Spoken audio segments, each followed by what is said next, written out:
Halo adik-adik mahasiswa, bertemu lagi dengan saya Ibu Putu Devi Yustisia Utami SHMKN. Saya adalah salah satu dosen di Fakultas Hukum Universitas Udayana pada program kekhususan Hukum Perdata. Dan pada kesempatan kali ini kita akan mempelajari mengenai materi hukum perbankan untuk materi mengenai perjanjian kredit. Untuk memulai perkuliahan, izinkan saya untuk men-share screen terlebih dahulu. Mohon ditunggu.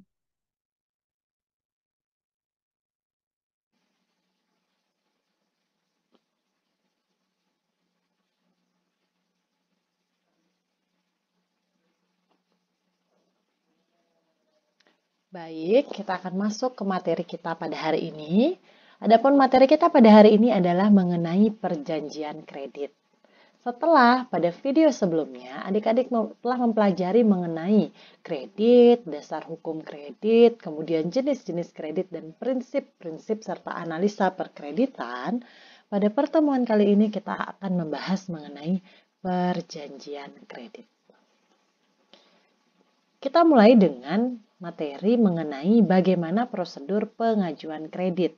Karena sebelum pihak kreditur dan debitur menandatangani perjanjian kredit, tentu saja harus diawali dengan permohonan kredit terlebih dahulu. Lalu bagaimanakah prosedur pengajuan kredit? Kita akan lihat.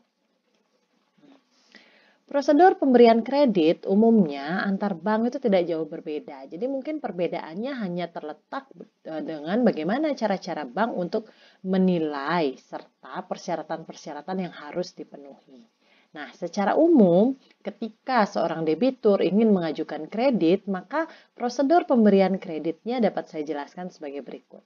Yang pertama, pihak debitur akan melalui tahap pengajuan berkas-berkas terlebih dahulu. Nah, dalam hal ini, pemohon kredit atau biasa disebut dengan calon debitur akan mengajukan permohonan kredit yang dituangkan dalam pengajuan proposal. Apa saja berkas-berkasnya, seperti misalnya fotokopi KTP, fotokopi NPWP, kartu keluarga, kemudian sertifikat jaminan, atau kemudian kopi BPKB, dan lain sebagainya. Nah, setelah berkas-berkas diajukan kepada pihak bank, maka kemudian pihak bank akan melakukan penyelidikan berkas pinjaman. Artinya apa? Pihak bank melalui analis kredit, biasanya namanya pihak analis kredit atau account officer, dia akan melakukan penyelidikan berkas pinjamannya untuk mengetahui apakah berkas-berkas tersebut sudah lengkap, sudah sesuai persyaratan, termasuk dia juga akan menyelidiki bagaimana keabsahan berkas yang diberikan. Misalnya kalau diberikan fotokopi sertifikat tanah sebagai jaminan, akan dilakukan pengecekan keabsahan terlebih dahulu ke Badan Pertanahan. Atau kemudian akan dilakukan pengecekan atas nomor KTP, NIK, dan lain sebagainya dari si calon debitur. Nah, setelah melakukan penyelidikan berkas pinjaman dan ternyata sudah lengkap dan memenuhi persyaratan, pihak bank itu akan melakukan on the spot. Artinya, dia akan melakukan kegiatan pemeriksaan ke lapangan untuk meninjau berbagai objek yang akan dijadikan usaha atau jaminan. Jadi ketika calon debiturnya menyatakan bahwa ini adalah untuk kredit usaha atau kredit produktif gitu ya, kredit usaha, maka di situ pihak bank akan melakukan on the spot, melakukan survei ke lapangan untuk mengecek kegiatan usahanya seperti apa, tempat usahanya seperti apa. Untuk melihat kapasiti kemampuan debitur untuk melakukan pembayaran nantinya. Kemudian selain itu, dilakukan pemeriksaan ke lapangan juga adalah untuk mengecek jaminannya. Jadi dicek jaminannya sesuai tidak dengan berkas yang dilengkapi, ditaksir nilainya berapa kira-kira penilaian jaminan tersebut. Dan yang terakhir untuk mengetahui karakter juga langsung dilakukan wawancara dengan calon debiturnya. Tahapan selanjutnya, apabila berkas telah dikumpulkan, berkasnya telah lengkap dan telah dilakukan on the spot, nantinya pihak analis kredit itu akan melakukan analisis kredit. Dengan cara apa? Dengan mengimplementasikan prinsip kehati-hatian yang sudah kalian pelajari pada video atau pertemuan sebelumnya, yaitu prinsip 5C, 7P, dan 3R diimplementasikan dalam menganalisis kredit. Jadi saya tidak menjelaskan kembali, silakan dicek pada video sebelumnya bagaimana implementasi dari prinsip 5C dalam analisis perkreditan. Setelah dilakukan analisis, ternyata calon debiturnya layak dibiayai, maka dilakukan proses putusan kredit. Itu keputusan kredit ini untuk menentukan apakah kreditnya itu dapat diterima atau ditolak. Ya, dan yang terakhir, setelah kredit disetujui, baru dilakukan tahap penandatanganan akad kredit, yaitu apa yang ditandatangani, perjanjian kredit dan perjanjian jaminan yang kemudian akan berujung pada tahapan pencairan kredit. Jadi, sebelum kredit dapat cair, maka tahapan atau prosedur pengajuan kredit itu diakhiri dengan tahapan penandatanganan perjanjian kredit. Poin keenam inilah yang akan kita pelajari pada pertemuan kali ini. Kita akan mempelajari mengenai perjanjian kredit. Perjanjian kredit. Jadi dasar hukumnya perjanjian kredit itu apa ya? Kalau kita lihat pada Undang-Undang Perbankan sendiri tidak ditemukan istilah mengenai apa itu perjanjian kredit. Nah, seperti yang kita telah pelajari pada pertemuan sebelumnya bahwa perjanjian kredit ini mirip dengan perjanjian pinjam meminjam uang yang diatur dalam pasal 1754 KUH Perdata.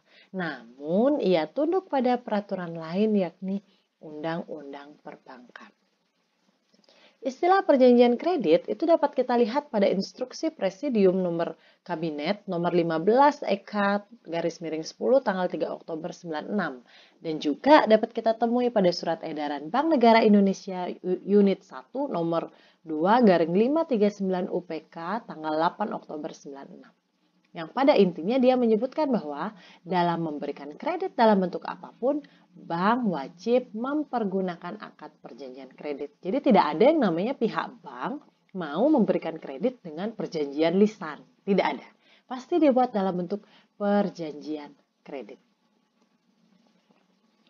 Selain itu, pada penjelasan pasal 8 ayat 2 huruf A Undang-Undang Perbankan menyatakan bahwa perjanjian kredit itu haruslah dibuat secara tertulis. Bagaimana ketentuan pasalnya? Dia menyatakan bahwa pemberian kredit atau pembiayaan berdasarkan prinsip syariah dibuat dalam bentuk perjanjian tertulis. Sehingga perjanjian kredit itu selalu dibuat dalam bentuk tertulis.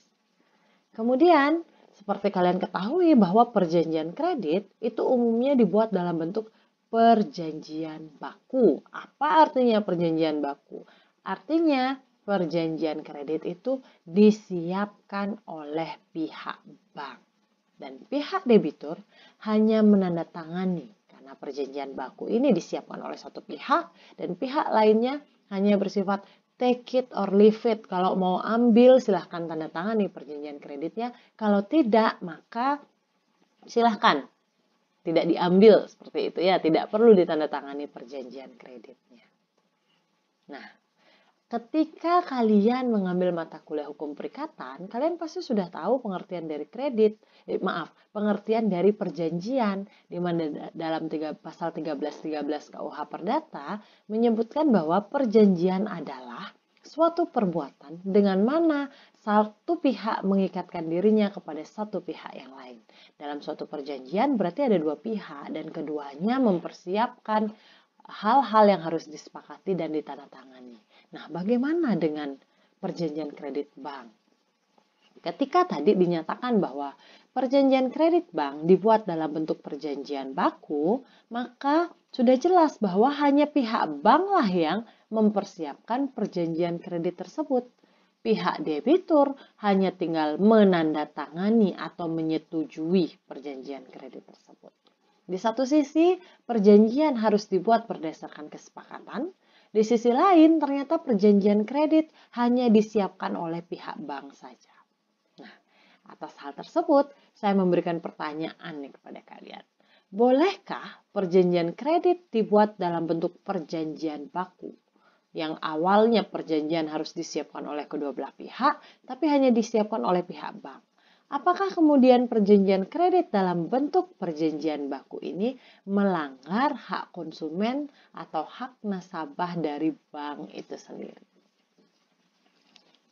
Jika dalam perkuliahan offline, maka saya akan meminta mahasiswa untuk mendiskusikan hal tersebut, kemudian memberikan argumentasi. Pada video pembelajaran ini, kita akan membahas bolehkah perjanjian kredit dibuat dalam bentuk perjanjian baku.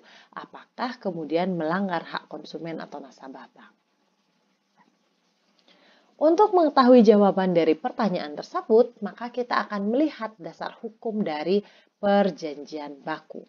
Sebagaimana ketentuan dalam peraturan perundang-undangan, kalian bisa melihat perjanjian baku itu pada Undang-Undang Nomor 8 Tahun 99 tentang Perlindungan Konsumen. Karena ini adalah mengenai sektor jasa keuangan, berkaitan dengan perjanjian baku kalian dapat lihat pada POJK Nomor 1 garing POJK 7 2013 tentang perlindungan konsumen sektor jasa keuangan. Dan yang terakhir adalah SEOJK Nomor 13 garing SEOJK 7 garing 2014 tentang perjanjian baku. Kita akan bahas satu persatu, bedah apakah perjanjian baku dalam bentuk perjanjian kredit itu boleh atau tidak, dilarang atau tidak. Kita bedah satu persatu. Apabila adik-adik melihat ketentuan dalam UU-PK, telah diatur dalam pasal 1 angka 10 Undang-Undang Perlindungan Konsumen bahwa klausula baku adalah setiap aturan atau ketentuan dan syarat-syarat yang telah dipersiapkan dan ditetapkan terlebih dahulu secara sepihak oleh pelaku usaha yang dituangkan dalam bentuk suatu dokumen dan atau perjanjian yang mengikat dan wajib dipenuhi oleh konsumen. Jadi, perjanjian baku itu dipersiapkan atau ditetapkan secara sepihak. Pasal 18 Undang-Undang Perlindungan Konsumen menyatakan pelaku usaha dilarang untuk membuat atau mencantumkan klausula baku pada setiap dokumen dan atau perjanjian apabila, nah ini seringkali nih mahasiswa berhenti membaca pada bagian pelaku usaha dilarang membuat atau mencantumkan klausula baku tanpa melihat runtutan ketentuan pasal di bawahnya.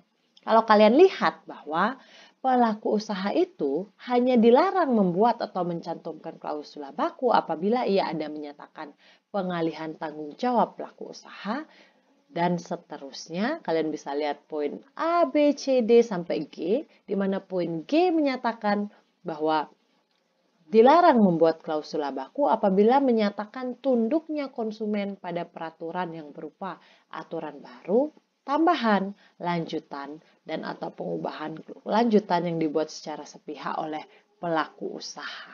Jadi dikatakan bahwa pelaku usaha itu dilarang membuat atau mencantumkan klausula baku apabila dia memuat ketentuan pasal 18 ayat 1 huruf A sampai huruf G dari UU-PK. Karena setiap klausula baku yang telah ditetapkan oleh pelaku usaha yang memenuhi ketentuan ayat 1 dan 2 maka dinyatakan batal demi hukum. Artinya gitu ya. Artinya bahwa menurut Undang-Undang Perlindungan Konsumen, pelaku usaha itu dilarang untuk mencantumkan atau membuat perjanjian dengan klausula baku apabila mengandung klausula eksonerasi, yakni klausula yang memuat pengalihan tanggung jawab pelaku usaha. Secara kebalikannya, maka boleh membuat perjanjian dengan klausula baku sepanjang tidak memuat klausula eksonerasi. Itu ketentuan dari UU-PK. Kita lihat ketentuan di POJK dan SEOJK yang tadi telah disebutkan di awal, bahwa pasal 22 POJK 1 tahun 2013 menyebutkan bahwa pada angka 3, dalam hal pelaku usaha menggunakan perjanjian baku, maka perjanjian tersebut wajib disusun sesuai dengan peraturan perundang-undangan. Yang kedua, dapat berbentuk digital atau elektronik. Dari rumusan angka 1 dan 2 saja sudah terlihat bahwa pelaku usaha itu dalam hal menggunakan perjanjian baku maka harus tunduk pada peraturan perundang-undangan. Peraturan perundang-undangan apa? Termasuk juga di dalamnya Undang-Undang Perlindungan Konsumen. Pada poin 3, kalian bisa lihat bahwa perjanjian baku sebagaimana dimaksud ayat 1 dan 2 dilarang untuk ada A sampai F, kita anggap poin-poin tersebut adalah poin yang dilarang gitu ya oleh undang-undang. Dia menyatakan pengalihan tanggung jawab atau kewajiban pelaku usaha. Menyatakan bahwa pelaku usaha berhak menolak pengembalian uang. Dan seterusnya sampai F menyatakan bahwa konsumen tunduk pada peraturan baru, tambahan, lanjutan, atau perubahan. Artinya, sama dengan Undang-Undang Perlindungan Konsumen, menurut POJK dan SEOJK bahwa dalam hal pelaku usaha membuat perjanjian baku, maka ia wajib disusun sesuai dengan peraturan perundang-undangan. Artinya, boleh membuat perjanjian dalam bentuk perjanjian baku, asalkan sesuai dengan peraturan perundang-undangan. Di poin 3, dinyatakan bahwa perjanjian baku itu dilarang untuk memuat klausula A sampai F yang biasa disebut dengan klausula eksonerasi. Sehingga menurut POJK dan SEOJK pun perjanjian baku itu diperbolehkan sepanjang tidak melanggar peraturan perundang-undangan serta tidak melanggar ketentuan pasal 22 angka 3 dari POJK 1 2013. Jadi, gitu ya. Ketika tadi pertanyaannya perjanjian harus dibuat atas kesepakatan kedua belah pihak. Namun nyatanya dalam perjanjian kredit hanya disiapkan oleh pihak bank dalam bentuk perjanjian baku. Apakah perjanjian kredit dalam bentuk perjanjian baku dilarang atau melanggar hak konsumen? Maka jawabannya mengacu pada UUPK dan SEOJK dan POJK yang tadi telah disebutkan, maka jawabannya adalah perjanjian kredit dapat dibuat dalam bentuk perjanjian baku sepanjang tidak memuat klausula eksonerasi dan tidak melanggar ketentuan pasal 18 ayat 1 dan 2 UUPK dan pasal 22 ayat 3 POJK 1, POJK 7 2013 dan SEOJK perjanjian baku. Dari tadi kita ngomongin klausula baku, klausula eksonerasi. Apa sih klausula eksonerasi? Klausula eksonerasi adalah klausula yang berisi pengecualian kewajiban atau pengalihan tanggung jawab pelaku usaha. Jadi dalam hal ini apabila bank pelaku usahanya, maka kalau dia perjanjian kreditnya memuat klausula eksonerasi, maksudnya klausula tersebut memuat pengalihan tanggung jawab pihak bank. Ya, dalam perjanjian. Contohnya apa nih? Klausula-klausula yang memuat pengalihan tanggung jawab pihak bank atau klausula eksonerasi dalam perjanjian kredit. Contohnya, ada kalimat seperti ini. Suku bunga dalam perjanjian kredit ini dapat berubah sewaktu-waktu tanpa perlu pemberitahuan kepada pihak debitur dan debitur wajib memenuhi suku bunga yang ditentukan di kemudian hari. Maka itu dianggap sebagai klausula eksonerasi. Jadi pada intinya, suatu perjanjian kredit itu dibuat secara tertulis dan umumnya dibuat dalam bentuk perjanjian baku. Namun ternyata perjanjian kredit yang dibuat dalam bentuk perjanjian baku itu tetap diperbolehkan dan tidak melanggar hak konsumen sepanjang tidak memuat klausula eksonerasi sebagaimana diatur dalam pasal 18 ayat 1 dan 2 UUPK, pasal 22 ayat 3 POJK 1 tahun 2013 dan SEOJK perjanjian baku. Gitu ya. Mudah-mudahan bisa dipahami berkaitan dengan pembuatan perjanjian kredit dalam bentuk perjanjian baku. Sekarang kita lanjut. Dari tadi kita sudah menyatakan bahwa perjanjian kredit itu dibuat secara tertulis. Nah, kemudian perjanjian yang tertulis itu bentuknya seperti apa? Ternyata ada dua jenis. Jadi ketika tadi disampaikan bahwa sebelum kredit cair, maka pihak bank sebagai kreditur dan debiturnya harus melakukan akad penandatanganan perjanjian kredit dulu. Nah, ternyata bentuk perjanjian kredit itu tidak hanya berbentuk tertulis saja, tapi juga ada jenisnya lagi. Perjanjian kredit yang dibuat secara tertulis dalam bentuk di bawah tangan, dan ada juga yang perjanjian kredit dibuat dengan akte notarial. Maksudnya gimana nih? Sekarang kita lihat. Perjanjian kredit yang dibuat di bawah tangan maksudnya adalah perjanjian kredit tersebut disiapkan oleh bank dalam bentuk perjanjian baku dan tidak di hadapan pejabat umum. Dalam hal ini adalah notaris. Jadi benar-benar yang membuat perjanjian kreditnya itu adalah pihak bank, ditandatangani oleh debitur dan bank sebagai kreditur itu hanya antara kedua belah pihak, tidak melibatkan pejabat umum seperti notaris. Nah, umumnya perjanjian kredit dengan bentuk perjanjian di bawah tangan ini adalah dengan plafon-plafon atau jumlah nominal kredit yang kecil gitu ya, karena untuk efisiensi, mempermudah dan juga menekan biaya, maka dibuatlah dalam bentuk perjanjian bawah tangan. Nah, Yang kedua, ada yang namanya perjanjian kredit dengan akte notariil. Itu dibuat oleh dan di hadapan notaris. Artinya, sejak awal para pihak itu sudah menandatangani perjanjian kreditnya di hadapan pejabat umum yakni notaris. Umumnya ini dibuat untuk perjanjian kredit yang lebih besar plafon kreditnya untuk menjamin kepastian hukumnya. Nah, jika tadi dibedakan ada dua gitu ya, ada dua jenis yaitu perjanjian kredit bawah tangan dan juga perjanjian kredit notaril. Bagaimana kemudian perbedaan antara yang perjanjian kredit yang dibuat di bawah tangan dengan perjanjian kredit yang dibuat secara notaril? Kita akan lihat. Ini dia.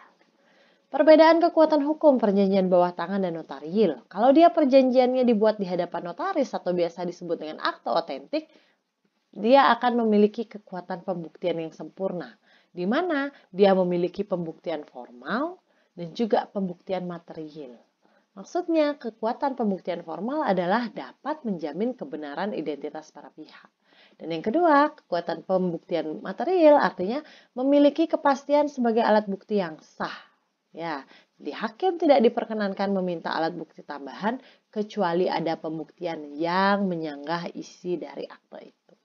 Sedangkan kalau perjanjian di bawah tangan, dia sama memiliki kekuatan pembuktian sempurna sepanjang tanda tangan yang ada di dalam akte diakui oleh para pihak alias tidak dipungkiri. Jadi kalau perjanjian notaril begitu dibuat di hadapan notaris, ada pejabat umum, ada saksi-saksi, maka para pihak menandatangani dan dianggap aktenya memiliki kekuatan pembuktian yang sempurna. Berbeda dengan perjanjian bawah tangan. Meski sudah ditandatangani oleh para pihak, ketika salah satu pihak memungkiri atau tidak mengakui tanda tangan pada perjanjian tersebut, apalagi tidak ada saksi, maka dia tidak akan memiliki kekuatan pembuktian sempurna.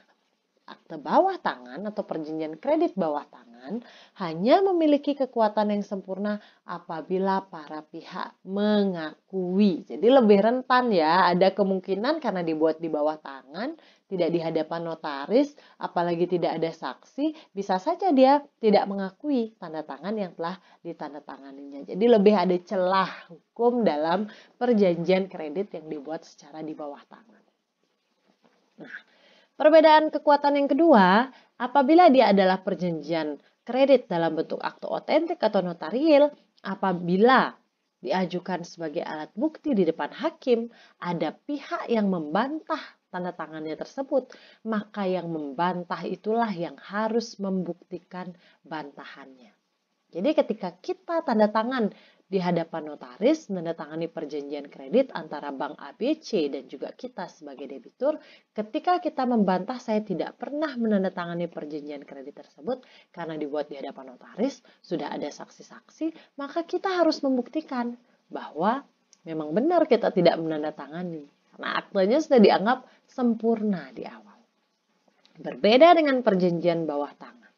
Apabila perjanjian kredit bawah tangan hanya ditandatangani oleh para pihak, tidak melibatkan notaris dan saksi-saksi, apalagi ketika ia dijadikan alat bukti di depan hakim, ketika ada pihak yang membantah, maka pihak yang mengajukan atau mengakui yang harus membuktikan kebenarannya. Justru terbalik, kalau dalam perjanjian notarial atau otentik, yang membantah yang membuktikan, dalam perjanjian bawah tangan yang membantah tidak perlu membuktikan, yang mengakui yang harus membuktikan kebenarannya. Jadi berasa lebih susah, sehingga perjanjian bawah tangan seringkali terdapat celah di mana para pihak dia kemudian tidak mengakui apa yang ia tanda tangani. Karena toh beban pembuktiannya jatuh pada pihak yang mengakui. Jadi di situ kelemahannya ya untuk perjanjian bawah tangan.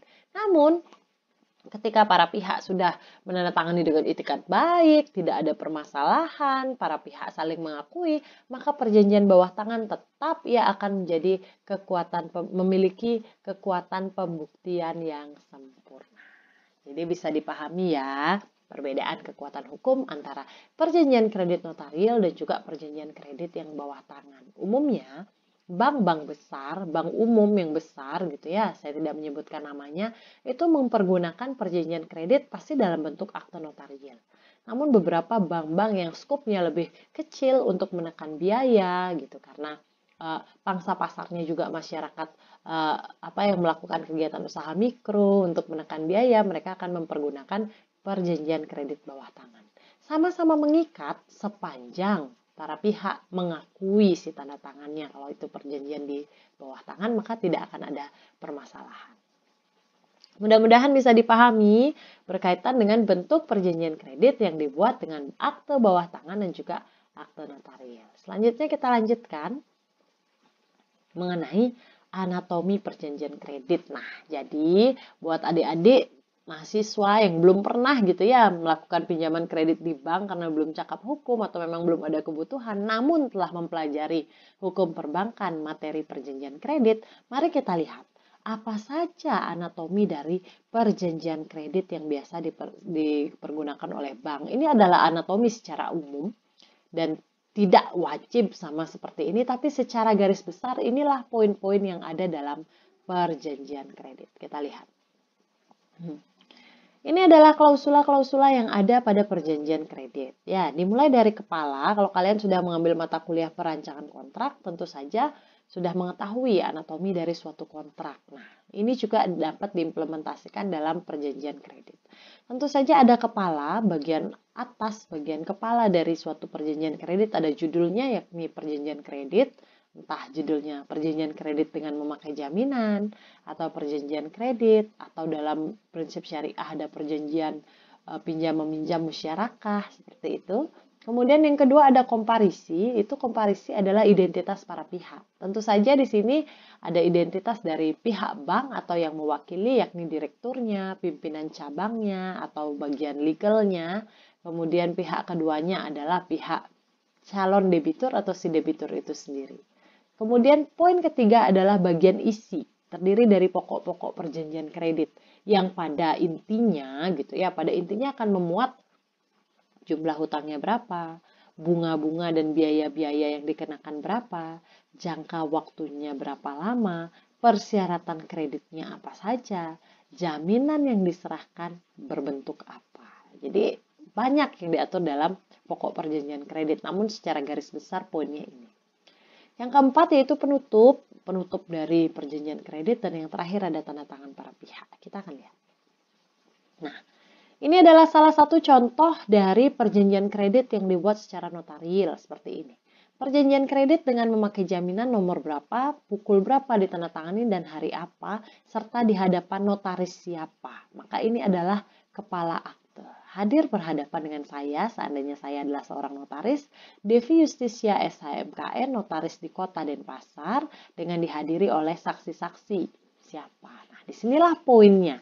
Dalam perjanjian kredit notarial, akte perjanjian kredit dibuat oleh notaris, ditandatangani di hadapan dua orang saksi.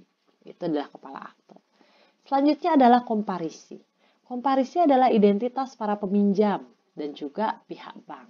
Nah, dalam hal ini saya berikan contoh saja gitu, Nyonya Ayu Maya, beliau adalah selaku debiturnya, disebutkan identitasnya apa, warga negara, pekerjaannya, alamat, dan karena ia sudah bersuami, maka untuk mendapatkan kredit ini diperoleh persetujuan dari suaminya, disebutkan juga identitas suaminya. Nah, poin yang kedua yaitu pihak bank. Ini contohnya Tuan Insinyur Budi Sosanto, dia warga negara apa? Menurut keterangannya bertindak selaku pemimpin dari PT Bank Maju Jaya. Nah, dalam hal ini bank pasti ada yang mewakili. Pihak yang mewakili itulah yang namanya tercantum dalam perjanjian kreditnya. Kemudian pokok perjanjian kredit itu seperti saya sampaikan tadi ada jumlah pinjaman, kemudian ada suku bunga, kemudian ada biaya administrasi. Bank menyetujui memberikan pinjaman uang berupa fasilitas kredit. Kalian sudah mempelajari jenis-jenis kredit. Ini contohnya fasilitas kredit modal kerja, ada fasilitas kredit investasi, ada fasilitas kredit usaha rakyat, dan sebagainya, sejumlah berapa. Kemudian pasal 2 akan memuat mengenai suku bunga. Ini tidak melulu di pasal 2, tapi sesuai dengan kebutuhan atau apa yang disepakati oleh para pihak. Suku bunga terhadap pinjaman sebesar 12,5%. Administrasi berapa persen? Kemudian biaya provisi berapa persen disebutkan di situ. Kemudian di pasal 3, misalnya ini ada jangka waktu, berapa lama pinjamannya. Dan yang terakhir ada bagian penutup akte. Ada kata-kata demikianlah akte ini dibuat di mana, pada hari, jam, dan tanggal yang telah disebutkan dengan dihadiri oleh saksi-saksi. Pada bagian inilah perjanjian kredit yang dibuat dengan akte notarial akan mencantumkan 2 orang saksi dan di akhir akan ditandatangani oleh para pihak. Demikian berkaitan dengan anatomi dari perjanjian kredit. Selanjutnya kita akan membahas mengenai kriteria kredit atau kolektibilitas kredit. Nah, jadi setelah para pihak menandatangani perjanjian kredit, kreditnya cair. Begitu kreditnya cair, pihak debitur akan memiliki kewajiban untuk melakukan pembayaran kepada kepada pihak bank. Nah, jenis-jenis pembayaran kreditnya disesuaikan, ada yang bunga saja, ada yang pokok dan bunga, dan lain sebagainya. Nah, ketika kemudian kredit sudah berjalan, pihak bank akan dapat mengkelompokkan atau mengkriteriakan kolektibilitas kredit yang disalurkan. Kalian bisa melihat ketentuan yang terbaru tentang kolektibilitas kredit, kalian bisa lihat di POJK 40 2019 tentang kualitas aset bank umum. Di sana ada 5 jenis collectibility kredit, yakni lancar, dalam perhatian khusus, kurang lancar, diragukan, dan macet. Kita bahas satu persatu. Kriteria kredit lancar. Suatu kredit dikatakan lancar apabila pembayaran kewajibannya tepat waktu, tidak ada tunggakan, sesuai dengan persyaratan. Jadi udah tahu semuanya. Kredit lancar pasti dia tepat waktu, tidak ada tunggakan sama sekali. Nah, kemudian ada yang namanya kredit dalam perhatian khusus. Kapan disebut dalam perhatian khusus? Yaitu kredit yang pembayaran angsuran pokok atau bunga menunggak sampai 90 hari. Jadi begitu kalian telat 1 hari sampai 90 hari, yakni 3 bulan, maka kriteria kredit Anda akan dinyatakan dalam perhatian khusus. Selanjutnya, ada yang namanya kriteria kredit kurang lancar. Kapan dikatakan kurang lancar? Nah, ini dia. Kredit dikatakan kurang lancar apabila angsurannya menunggak lebih dari 90 hari sampai 120 hari. Maka sudah mulai dianggap sebagai collectibility 3, yakni kurang lancar. Call 3, lebih dari 3 bulan sampai 120 hari. Kemudian kredit dinyatakan diragukan atau DR ketika tunggakan pokok atau bunganya lebih dari 120 hari sampai 180 hari. Maka ini dinyatakan sebagai collectibility 4, yakni diragukan. Dan yang terakhir, ini yang paling ditakuti oleh pihak bank adalah kredit macet, yaitu kredit yang pembayaran angsuran pokok dan atau bunganya terdapat tunggakan yang telah melampaui 180 hari. Nah, jadi dari collectibility kredit itu ada 5, mulai dari lancar, dalam perhatian khusus, kurang lancar, diragukan, dan macet. Yang disebut sebagai non-performing loan adalah mulai dari yang kurang lancar, diragukan, dan macet. Kredit bermasalah maksudnya non-performing loan ya. Sampai sana, mudah-mudahan adik-adik dapat memahami. Jadi hari ini kita sudah mempelajari mengenai perjanjian kredit, sudah mengetahui bahwa perjanjian kredit dibuat dalam bentuk tertulis, dalam bentuk klausula baku, yang ternyata tidak melanggar hak konsumen sepanjang tidak menganut atau tidak memuat klausula eksonerasi.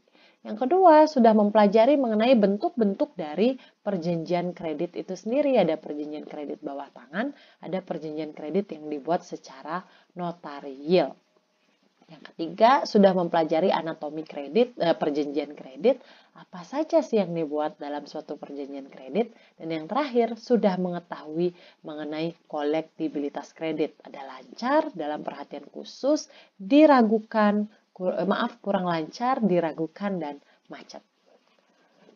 Baik, sekian video pembelajaran kita kali ini. Mudah-mudahan apa yang saya sampaikan dapat menjadi bahan pembelajaran buat adik-adik. Semoga videonya bermanfaat. Sampai jumpa pada video perkuliahan selanjutnya. Bye-bye.